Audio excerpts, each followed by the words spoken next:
Kamusta kayong lahat? Nandito na naman tayo sa Filipino Chill Recap. At ngayon, pag-uusapan natin ang horror drama film na tinatawag na Abigail.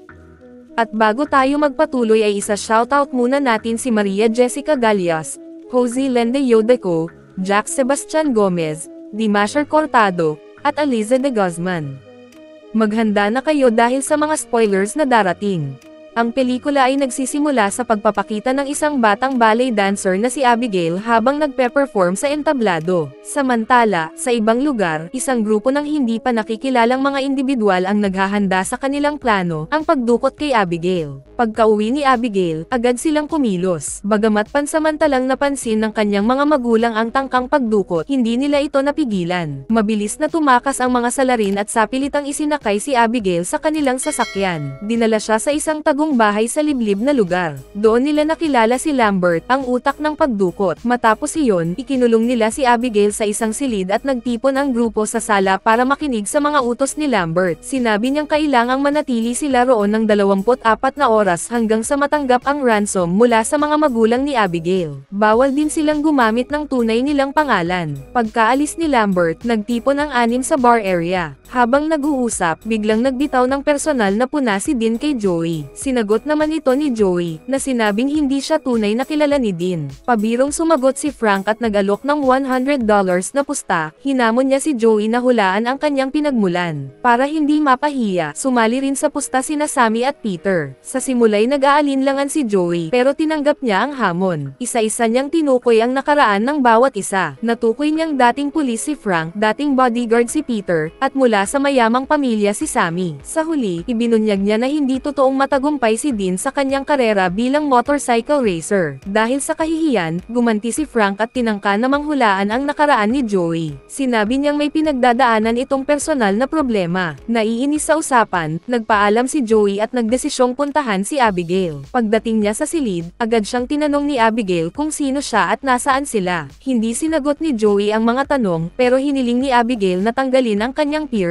Dahil sa awa, tinanggal ito ni Joey at nangakong paprotektahan siya at palalayain kapag nakuha na ang ransom. Ngunit bago umalis si Joey, biglang nagsalita si Abigail, humingi ito ng paumanhin sa kung anuman ang mangyayari sa kanila. Dahil sa kaba, bumalik si Joey sa mga kasama at tinanong si Frank tungkol sa mga magulang ni Abigail. May hinala siyang maaaring mapanganib ang ama nito. Ipinagsawalang bahala lang ito ni Frank at sinabing nais lang takutin ni Abigail si Joey. Pero nang umalis si Joey, nakaramdam ng pagdududa si Frank kaya siya mismo ang nagpunta sa silid ni Abigail. Pagpasok niya, nagpanik siya nang makitang wala na ang peering ni Abigail. Dahil sa takot na baka nakita na siya nito, agad niyang itinutok ang kanyang baril kay Abigail. Pagkalabas ni Frank mula sa silid ni Abigail, bigla niyang ipinahayag na gusto na niyang umalis. Agad itong nagdulot ng hinala kay Joey at sa iba pa. Ipinaliwanag ni Frank na nagkamali sila ng dinukot. Ang batang hawak nila ay anak pala ni Christoph Lazar, isang makapangyarihang pinuno ng isang mapanganib na organisasyon na may kaugnayan umano sa mga kulto. Gulat sa revelasyong ito, nagkawatak-watak ang opinyon ng grupo. Iminungkahi ni Joey na iwan na lang nila ang bahay at tumakas, ngunit tumutol si Frank. Giit niya, nakita na ni Abigail ang kanyang mukha, kaya't mas delikado kung basta na lang silang aalis. Pinilit niya ang grupo na manatili hanggang sa matanggap nila ang ransom. Kasabay nito, inutusan niya silang magbantay sa bawat sulok ng bahay. Habang nagsisimula silang sumunod sa utos ni Frank, nagulat si Sammy nang bigla siyang takutin ni Dean. Dahil sa inis, itinulak niya ito palayo sa kanyang pwesto. Naglakad si Dean papunta sa kusina at doon niya napansin ang pinto na bahagyang gumagalaw ng mag-isa. Dahil sa pag-usisa, nilapitan niya ito para suriin, ngunit isang dagalang pala ang naroon. Naiinis sa maling alarma, papalabas na siya nang biglang may humablot sa kanya at tuluyang naglaho siya sa paningin. Nang marinig ang sigaw ni Dean, agad na sumugod si Sammy sa kusina. Ngunit pagdating niya, wala siyang nakita ni anino ni Dean. Balak na sana niyang bumalik sa pwesto nang biglang lumitaw si Dean malapit sa hapagkainan. Galit siyang lumapit para sitahin ito, ngunit laking gulat niya nang makita niyang biglang nahiwalay ang ulo ni Dean sa katawan nito. Sa sobrang gulat, napasigaw si Sammy. Narinig ni Peter ang sigaw kaya't dali-dali siyang pumunta sa kusina. Nanginginig si Sammy habang sinasabing kailangan nilang ipaalam sa iba ang nangyari kay Dean. Hindi nagtagal, nagtipon ang lahat sa kusina at sinuri kung sino ang maaaring may kagagawan ng insidente. Iminungkahi ni Rickles na marahil isa ito sa mga tauhan ni si Christoph Lazar, isang lalaking nagngangalang Valdez. Ayon kay Rickles, may ganitong pangyayari nang subukang hulihin ng 12 ahente ng FBI ang ilang kasamahan ni Christoph Lazar. Ganyan ang estilo niya, wika ni Rickles. Sa narinig niyang kwento, naisip ni Joey na baka may nakalaya na kay Abigail at maaaring nasa paligid na nila ito. Kaya't nagdesisyon silang puntahan ang silid ng bata. Pagdating nila roon, nanatili pa rin si Abigail sa loob, dahilan upang lalong mabahala si Rickles. Agad niyang tinungo ang exit door para lumabas, ngunit nagulat siya nang matuklasang nakakandado na ito, ibig sabihin, nakulong silang lahat sa bahay. Balisa, bumalik si Rickles sa kanyang pwesto upang kunin ang kanyang baril, ngunit nang hanapin niya ito, wala na ito roon. Samantala, si Joey naman ay muling bumalik kay Abigail upang alamin kung may ibang taong pumasok sa silid niya. Walang pag-aalinlangan, sinabi ni Abigail na dumalaw sa kanya si Frank at nagpakilalang tauhan ng kanyang ama. Nagulat si Joey sa revelasyong ito, ngunit bago pa siya makapag-isip ng mabuti, tinawag siya ni Rickles. Ipinaalam nito na nawala na ang kanyang baril. Dahil dito, ibinunyag naman ni Joey na ayon kay Abigail, si Frank ay si Valdez pala, ang kilalang tauhan ni Christoph Lazar. Labis ang panlilinlang na naramdaman nila kaya't nagplano silang komprontahin si Frank. Ngunit bago pa sila makalayo, biglang natigilan si Rickles. Napansin ni Joey na tila may kakaiba, kaya't mabilis siyang lumapit at doon niya natuklasang sugatan na si Rickles at wala nang malay. Dahil sa matinding takot, agad na hinanap ni Joey si Frank. Nang matagpuan niya ito, walang pag-aalinlangang inakusahan niya itong sinadya ang lahat ng nangyari. Mariin namang itinanggi ni Frank ang paratang at sinabing si Abigail ang gumugulo sa isip ni Joey. Dahil dito, nag-utos si Frank kay Peter na patayin na si Abigail. Walang pag-aalinlangan si Peter at agad na sumunod sa utos, ngunit bago pa niya magawa ito, pumagitna si Joey. Nagresulta ito sa isang matinding pagtatalo sa pagitan nila. Sa sobrang tutok nila sa pagtatalo, hindi nila napansin na palihim ng tinatanggal ni Abigail ang pulsos sa kanyang mga kamay. Nang tuluyang makalaya, bigla siyang nagbago, isang vampira pala siya. Mabilis niyang sinunggaban si Peter, dahilan para mabaril siya ni Frank sa ulo. Ngunit laking gulat nila nang agad na bumalik sa dati ang ulo ni Abigail, na parang wala lang nangyari. Muling tumayo si Abigail, handang lapain silang lahat. Sa sobrang takot, pinaputukan siya ni Joey at nagawa niyang ikandado ito sa loob ng silid.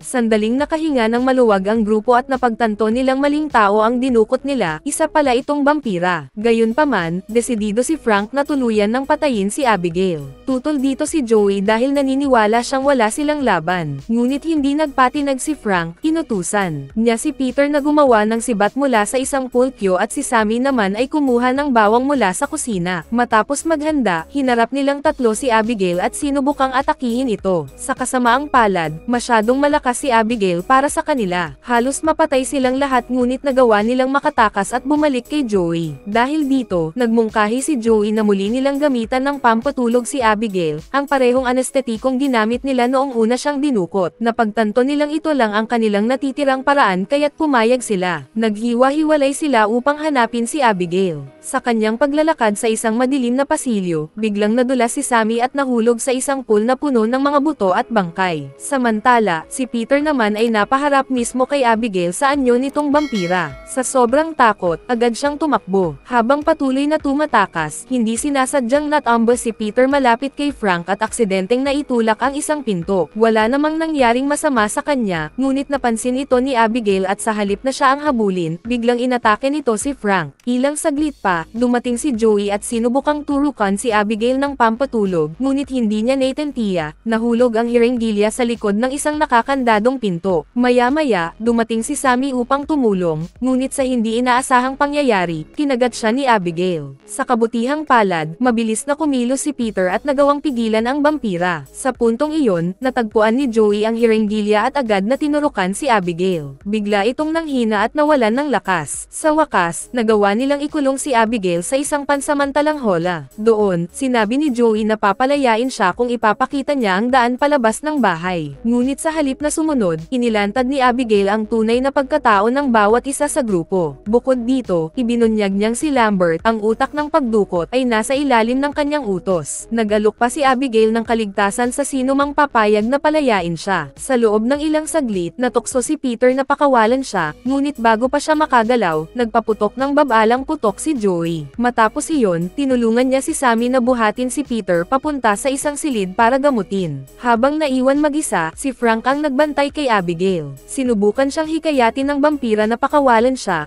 ngunit iginiit ni Frank na sabihin muna nito kung paano sila makakaalis sa bahay. Walang pag-aalinlangan, ibinahagi ni Abigail ang daan palabas, pero doon niya napagtantong niloko lang siya ni Frank. Dahil sa matinding galit, ginamit ni Abigail ang kanyang lakas at pilit na pinunit ang holang nakakulong sa kanya. Sa kabutihang palad, nakaligtas si Frank dahil sa mabilis na pagkilos ni Joey. Magkasama silang tumakas hanggang sa makarating sila sa isang silid-aklatan. Agad na hinanap ni Frank ang lihim na lagusan na binanggit ni Abigail, ngunit wala siyang nakita. Napagtanto niyang nilinlang lang siya ni Abigail. Biglang may naisip si Sammy, kung papatayin nila ang kuryente ng bahay, maaaring mawala rin ang security system na nakakandado sa kanila. Sumang-ayon ang lahat at naghiwa-hiwalay sila upang hanapin ang pangunahing pinagmumulan ng kuryente. Habang nag-iimbestiga, biglang nakaramdam ng kakaiba si Sammy. Narinig niyang tinatawag siya ni Abigail. Sa isang iglap, nagbago ang kanyang anyo, isa na rin siyang vampira. Walang babala, bigla niyang inatake si Peter. Nakarinig ng sigaw si Joey at Frank kaya't agad silang nagpunta roon. Napansin nilang may kakaiba kay Sammy, lalo na't alam nilang nakagat siya ni Abigail. Nang humarap sa kanila si Sammy, nakita nila ang matatalim niyang pangil at ang kanyang mapulang mga mata, kumpirmadong isa na siyang vampira. Sa matinding takot, agad silang tumakbo, habang si Sammy ay humabol sa kanila. Nang makarating sila sa silid-aklatan, mabilis na kinuha ni Joey ang isang aluminum tray at ginamit ito upang i-reflect ang sikat ng araw kay Sammy. Biglang bumukas ang isang lihim na pintuan sa loob ng silid-aklatan. Walang ibang pagpipilian, pumasok sina Joey at Frank sa loob, umaasang ito na ang daan palabas. Ngunit sa halip, sinalubong sila ni Lambert na isa rin palang vampira. Agad niyang sinunggaban si Joey sa leeg at inalok si Frank na sumapi sa kanya bilang isang kapwa vampira. Sinabi niyang magtutulungan sila upang talunin sina Abigail at Christoph Lazar at makuha ang kanilang napakalaking yaman. Sa narinig, nag-alinlangan si Frank ngunit sa huli, pumayag siya. Agad siyang tinagat ni Lambert upang matapos ang kanyang transformasyon. Ngunit nang tuluyan ng maging vampira si Frank, bigla niyang pinaslang si Lambert, hindi inaasahan ng iba ang kanyang ginawa. Ilang saglit lang, dumating si Abigail, walang kamalay-malay na isa ng vampira si Frank. Sinubukan niyang salakayin ito, ngunit mabilis siyang hinarang ni Frank at siya pa ang nakakuha ng dugo ni Abigail. Habang abala si Frank, mabilis na sinamantala ni Joey ang pagkakataon upang i-deactivate ang security system ng bahay. Pagkatapos, tinangka niyang tumakas mula sa lihim na lagusan. Sa kasamaang palad, mahigpit na nakakandado ang pinto, dahilan upang madakip siya ni Frank. Mabilis siyang inihagis pababa mula sa ikalawang palapag. Sa huling sandali, nasalo siya ni Abigail bago pa siya bumagsak sa sahig. Doon, inalok ni Abigail si Joey ng isang alyansa upang talunin si Frank. Walang pag-aalinlangan, pumayag si Joey. Magkasabay nilang hinarap si Frank, ngunit napakalakas nito. Agad niyang pinabagsak ang dalawa. Si Joey ay naitulak sa dingding at natusok ng isang sibat sa balikat, habang si Abigail ay muling pinaghuhugutan ng dugo ni Frank. Hindi pa nakontento, kinagat ni Frank si Joey upang gawin siyang isang alagad niya. Sa kanyang pangungumbinsi, inutusan niyang tapusin si Abigail. Ngunit hindi niya alam, nagkukunwari lang si Joey na nasa ilalim ng kanyang kapangyarihan. Sa isang iglap, bigla niyang tinuluyan si Frank, ngunit mabilis itong nakaiwas. Sa sandaling iyon, si Abigail naman ang gumanti. Sinamantala ni Abigail ang pagkakataon, hinawakan ang sibat, at itinarak ito kay Frank. Sa huli, tuluyang bumagsak si Frank, wala nang natitirang lakas upang lumaban. Sa wakas, nagtagumpay sila sa pagpapatambo kay Frank. Inakala ni Joey na tapos na ang lahat, ngunit sa hindi inaasahang pagkakataon, biglang lumitaw si Christoph Lazar, ang ama ni Abigail, at handa na siyang gawing susunod na target. Ngunit agad na hamarang si Abigail sa harapan ng kanyang ama at nakiusap na huwag nitong saktan si Joey. Sa kabila ng kanyang kalupitan, napilitan si Christoph na pagbigyan ang kahilingan ng kanyang anak. Bago siya tuluyang umalis, binalaan niya si Joey na umalis kaagad bago pa siya magbago ng isip. At doon nagtapos ang pelikula.